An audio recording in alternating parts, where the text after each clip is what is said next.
ফুলকি ধারাবাহিকের আপডেট নিয়ে চলে এসেছি। তো ভিডিওটিতে একটি লাইক দিয়ে দেখতে থাকুন। তো আমরা দেখতে চলেছি রয়েত সকালবেলা ঘুম থেকে উঠেই আগের দিন রাত্রের কথা ভেবে তাড়াতাড়ি ফ্রেশ হয়ে বাড়ি থেকে চলে যাওয়ার প্ল্যান করে, আর তখনই ফুলকির ঘুম ভেঙে যায়।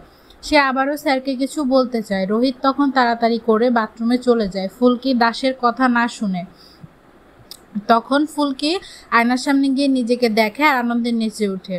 ফুলকির সাথে সাথে ধানু, পিকলু আর তমালও নাচতে থাকে।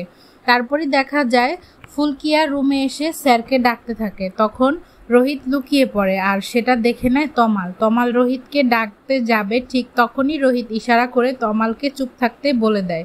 আর তমাল ধানুদের দলে ফুলকি দাস যে কাণ্ড করেছে, রোহিত রায়চৌধুরী ভয় পেয়ে রেলিংয়ে পালিয়েছে। এরপর ফুলকি স্টোরের একজনকে বলে, স্যার কোথায় গো? তখন সে বলে, স্যার তো অস্থিরভাবে বেরিয়ে গেলেন। তখন ফুলকি একা একা বলে, স্যার আমার কথা শুনতে চাইছে না? কখনোই না, কখনো তো স্যারকে আমার মুখোমুখি হতেই হবে।